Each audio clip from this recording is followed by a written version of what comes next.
time, Mr. MegaManFan. This is Genesis Does, and today Mr. Nutz is hoppin' mad. Based on what happened to his game, he probably should be. There's quite a story here. Part of it comes from hiddenpalace.org, where you can download a playable build of this ROM, and part of it comes from Wikipedia, but I'm going to piece it all together for you as best I can right here on Genesis Does.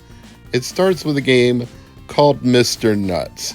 This is actually the sequel to the original game, which was published on the Super Nintendo in 1993 in Europe and North America, Japan in 1994, and it eventually got a port to Mega Drive in 1994 thanks to Ocean Software, their first ever release for Sega Genesis. Now this sounds like Mr. Nutz was a success, right? But I'll be honest, I had never heard of it before I did this video, let alone the sequel. But I guess it must have been successful enough to warrant a sequel. I mean, it's got what you would call a mascot character of sorts, the titular Mr. Nutz, a red squirrel who can run around, curl up into a ball, and shoot himself into the air and collects items to complete levels. Boy, does that sound a lot like Sonic the Hedgehog. I'm sure everybody involved was hoping to cash in and get a franchise out of Mr. Nutz, but it stalled when it came time for the sequel.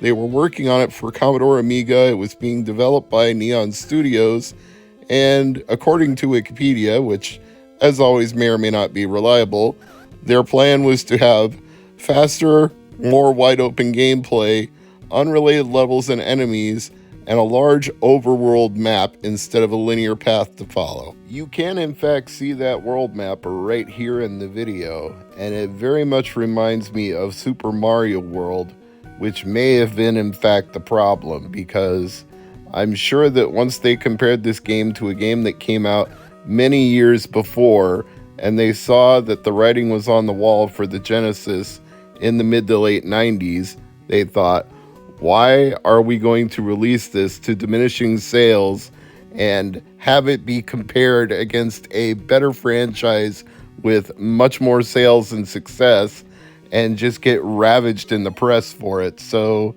they just made the decision to shelve the whole thing and never release it, which begs the question, how does this game exist? Well, the programmer who worked on it leaked his source code. That source code was compiled into a ROM, and the ROM is on hiddenpalace.org, and you can download and play it right now. So far as I know, if there is a physical prototype of Mr. Nutz Hoppin' Mad, nobody has revealed that they own it, and nobody has dumped it. Maybe there's a more playable build of Mr. Nutz Hoppin' Mad than this prototype, but it seems pretty complete, although the stages, once you get to them, don't feel complete. You can blow through an entire stage of Mr. Nutz Hoppin' Mad in under a minute. Even if you were collecting every single gem, which seems to be the sole goal that you have, there's nothing stopping you from running from the start to the exit other than colliding occasionally with well-placed spikes, or should I say well-hidden, and chickens. Yes, chickens are trying to take over the world in Mr. Nutz Hoppin' Mad. I don't know why. I don't particularly care why. But you take them out the same way you would take out enemies in Sonic the Hedgehog. There's that derivative part again. You jump on top of them and bounce off of them, and they go away. I assume if there are any enemies other than those chickens, you would probably take them out the same way. Now, some parts of the overworld are blocked off when you start playing, but you open treasure chests as you go around the map, and some of them will have bombs inside. When you walk up to an area that's blocked by a boulder or an obstacle, you hit the A button on your controller, and guess what? Mr. Nutz drops bombs. Not in the lyrical sense, he just puts one on the map, it blows up the obstacle, and you proceed to the next area. The only areas where you can actually play are the ones that have a flag, which makes you think it's a checkpoint of some kind, but actually you hit the A button when you're in the area of a flag, and then it transports you from the world map to a side-scrolling world. Although there's no animation that indicates you're standing on an area where you could do that. You just kind of have to guess. And I'm sure that would have been fleshed out a little more if the game was released in a finished state, along with some of these stages themselves. And I want to be fair because I realize this is not necessarily a finished game. I've already talked about it being derivative of Sonic the Hedgehog, but there are things about it that I find frustrating in this state. For example, Mr. Nutz has a lot of momentum when he starts running, which is understandable given what they were going for and what they were emulating. But then he doesn't come to a stop when you let go of the controller, and it's like he's skidding on ice when there's no ice there, which doesn't make for a very pleasant experience when there are spikes hidden in the design of the levels and you can run into them just from your momentum. And this is only compounded by the fact the levels are designed in a very confusing jumble of foreground and background, parallax scrolling, and a splash of color everywhere to the point that you can't really tell what's a gem and what's not a gem, what you're supposed to collect and what you're not supposed to collect. And I'm not colorblind, nor am I making any judgment on people who are colorblind, but I imagine if you were, this would be even worse because it's pretty bad as it is when you can't tell what on the level you're actually supposed to collect and what you're not. I swear half the time I'm jumping in the air thinking it's the gems, only it's not. So then you hit the spikes because you either can't control your momentum or you just don't know what is and isn't something you're supposed to collect. So you jump into something you shouldn't have just because the game is being obtuse. Look here. This should be a perfect example. Doesn't that look like gems in the background?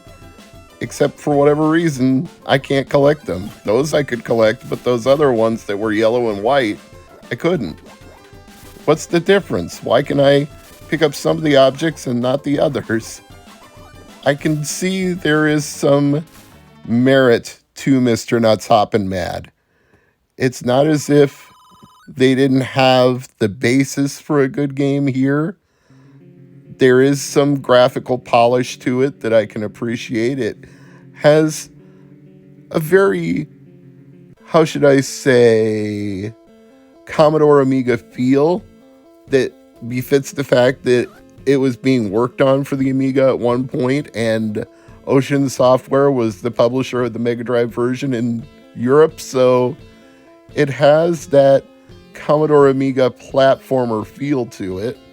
And if the controls were a little less skittish and the overworld was a little more clear when you're going from one area to the next, instead of just randomly letting you wander, if it was like tile based, if you moved from one tile to the next tile and then you could select things once you're on that tile, it could still be an open world map overworld, but it would just at least be clear when you're at a target area instead of you having to fumble around with the controller to get standing in the right place. I also think the sense of humor may have been a little misguided. They were probably going for something edgy by calling it Mr. Nutz, which apparently was a source of contention when they published the first version of the game, because they had to change it from Nuts with an S to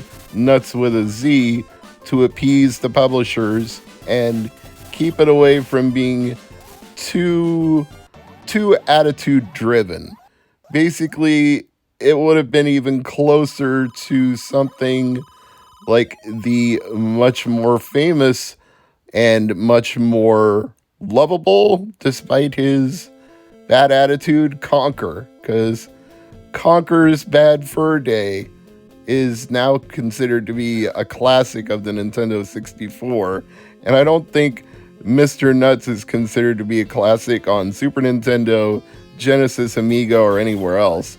Although the first game did eventually get a port to Game Boy Advance that included some lost levels that were cut in development. So I suppose if you find some entertainment in Mr. Nutz Hoppin' Mad, if you play this prototype from hiddenpalace.org, then maybe you'd want to try out Mr. Nutz on Game Boy Advance as well.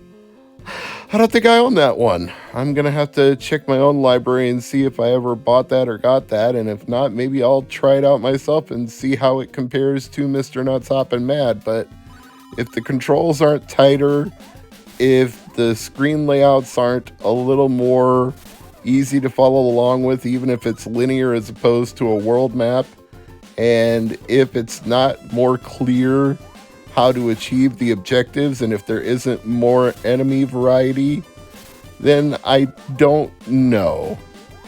I'm going to generously assume that the prequel has more than the sequel, either because it's a finished game or because it's a better game.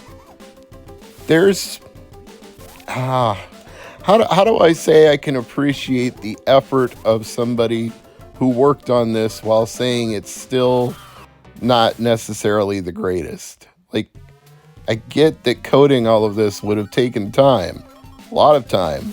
There was art direction, there was level design, there was various physics engine things that had to be worked out, and not all of them successfully, but they worked on it. They came up with a system and they coded all of this and they put it all together.